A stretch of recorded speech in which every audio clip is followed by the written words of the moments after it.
अस्सलाम वालेकुम नाजरीन, क्या हाल चाल है आपके? ठीक हैं। आज जो खबर है वो खबर है डकी भाई के बारे में। और डकी भाई की खबरें तो आप लोग सुनते ही आ रहे हैं और आप लोगों को पता होगा कि डकी भाई कौन है, कैसे हैं, क्यों, कब, कैसे, क्यों करते हैं।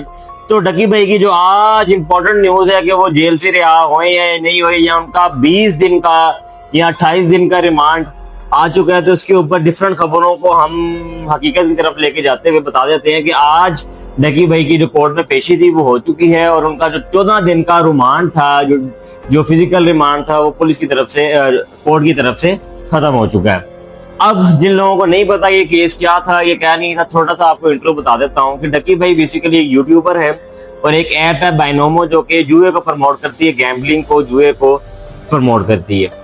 तो उनकी प्रमोशन डकी भाई ने की और कहा कि जी आप इसको लाइक करें, सब्सक्राइब करें और आप इसके अंदर जाएं और अपने पैसे इन्वेस्ट करें और पैसे कमाएं, अर्निंग करें।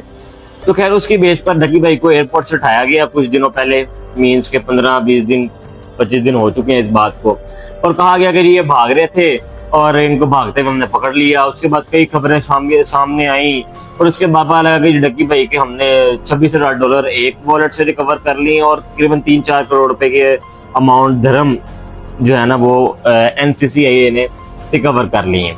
अब ये केस इतना हाईलाइट क्यों हो रहा है, उसकी वजह ये है कि जो गैम्बलिंग है या जुआ है, ये जुए की प्रमोशन है, इसके ऊपर पहले कोई बंदा पकड़ा नहीं गया।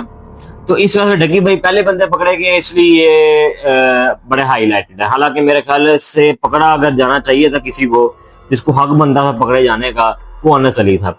बर अब डकी भाई मकबूलियत का, एक तो डकी भाई खुद एक अच्छे यूट्यूबर है, दूसरी बात यह है कि ये जो गैम्बलिंग है इसके ऊपर कोई कानून साजी नहीं है इसकी प्रमोशन के ऊपर, जिसकी वजह से क्योंकि कानून साजी नहीं है तो पुलिस इन्वेस्टिगेशन हर बंदे को जिस तरह समझ आ रहा है वो उस तरह इसके इन्वेस्टिगेशन को डिफरेंट दफाओं के एंगल से देख के, दफाएं लगा के मार भी रहे होंगे या जो भी कर रहे होंगे, वो सारा प्रोसेस इसका चल रहा है। तो खैर आज डकी भाई आर्मी, डकी भाई फैंस के लिए जो है वो खुशखबरी ये है कि आज 14 दिन का उनका रिमांड, जो कि फिजिकल रिमांड था, जो कि पुलिस के पास होता है, वो खत्म हो चुका है और अब उनको जुडिशियल कर दिया गया है और उनको जेल भेजा जाएगा। और जेल के अंदर ही उनका जो फर्दर जो सेकंड 2 प्रोसेस हैं वो शुरू हो गए। एक प्रोसेस जो बेल का है, अब वो बेल अप्लाई करेंगे और चूंकि अप्लाई कर दी गई हुई है बेल, और अगले जो हेयरिंग है उसके ऊपर बेल के ऊपर जो है ना वो बहस होगी और उसके अलावा इसका ट्रायल बाकी है। तो अब जैसे ही आज वो उनका खत्म हुआ 14 दिन का फिजिकल रिमांड, तो उसको जो केस को लीड कर रहे हैं उस्मान मुश्ताक साहब, उन्होंने भी जो है ना वो इसकी बेल तैयार कर ली डकी भाई की। और इंशाल्लाह अगली जो या तो फ्राइडे को या मंडे को जो भी इनकी पेशी होगी, उस पेशी के अंदर बेल के ऊपर बहस होगी और उम्मीद है कि इस पेशी के अंदर जो डकी भाई हैं वो बाजियाब हो जाएंगे। फिर उनके ऊपर केस चलता रहेगा जिसको आप ट्रायल कहते हैं, और केस चलता रहेगा और इंशाल्लाह मामला ताहे तकमील तक पहुंच जाएगा।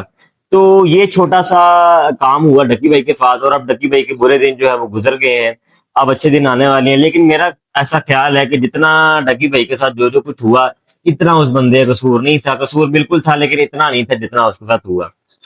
अब आप लोगों के सवाल थे जी कि क्या डकी भाई ही पकड़े जाएंगे या फिर डकी भाई के अलावा और भी यूट्यूबर पकड़े जाएंगे या उनके साथ क्या होगा। तो बेसिकली डकी भाई के साथ साथ और भी यूट्यूबर हैं जिनके खिलाफ वारंट जो है वो निकले हैं, जैसे कि फॉर एग्जांपल आपको दे देता हूँ, रजब भट्ट है, उसके अलावा आफ्ताब है और ऐसे 2-3 यूट्यूबर्स और हैं। तो अब इनके खिलाफ जो नोटिस दी है, रजब भट्ट को तो नोटिस दिया गया और उनको तलब भी किया गया, हालांकि वो नहीं आ रहे, और अगर रजब भट्ट नहीं आएंगे तो इनको उठा लिया जाएगा दुबई से। देखते हैं दुबई से इनको कैसे बताएंगे, यूरोपोल इसको लीड करता है या कौन सी एजेंसी इसको लीड करती है। बहरहाल रजब भट्ट को भी बुला लिया गया है और इनको चाहिए कि वो अगर नहीं आना चाहते पाकिस्तान तो वो वहीं बैठ के अपनी जो प्रोसीडिंग है उसको प्रोसीड करें, अपने मामला को, और कोई ना कोई जवाब दें अपने इस हवाले से, एक्शन के हवाले से। और बाकी जो तांडव होंगे वो तो आप सब लोग देखेंगे ही अपनी स्क्रीन के ऊपर। लेकिन मेरा बेसब्री से इंतजार है एक बंदे का जेल में जाने का, एक बंदे के अंदर होने का, एक बंदे पे इन्वेस्टिगेशन होने का, वो है अनस अली।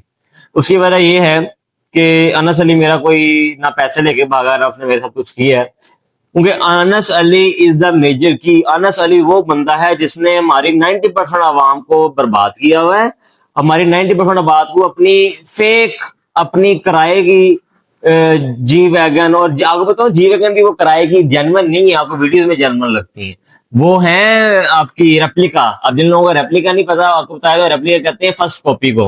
वो चाइना की है, देखने में असली लगती है लेकिन भाईजान असली नहीं है। तो वो बंदा सबसे ज्यादा 2 नंबर बना रहा है, और उसके जो साथ दोस्त हैं जो उसकी वीडियो करते हैं, जो उनकी पॉडकास्ट करते हैं, उन लोगों को भी अच्छी तरह पता है कि वो कितने पानी में और कितने पानी में नहीं है। लेकिन ऐसे ही है कि सारे मामला फिर ऐसे ही चलते हैं। तो खैर इंतजार करेंगे, और इंशाल्लाह इस टॉपिक के ऊपर हम वीडियो लेके आते रहेंगे और आपके साथ शेयर करते रहेंगे। इसी तरह हमारे चैनल को सब्सक्राइब कीजिए। Thank you so much. और अगर आप हमारा क्रिप्टो के मुतालिक चैनल को सुनना चाहते हैं और आप चाहते हैं क्रिप्टो भी, आपको क्रिप्टो के बारे में भी बताया जाए, तो कमेंट पे लिखें crypto. Thank you so much. अस्सलाम वालेकुम।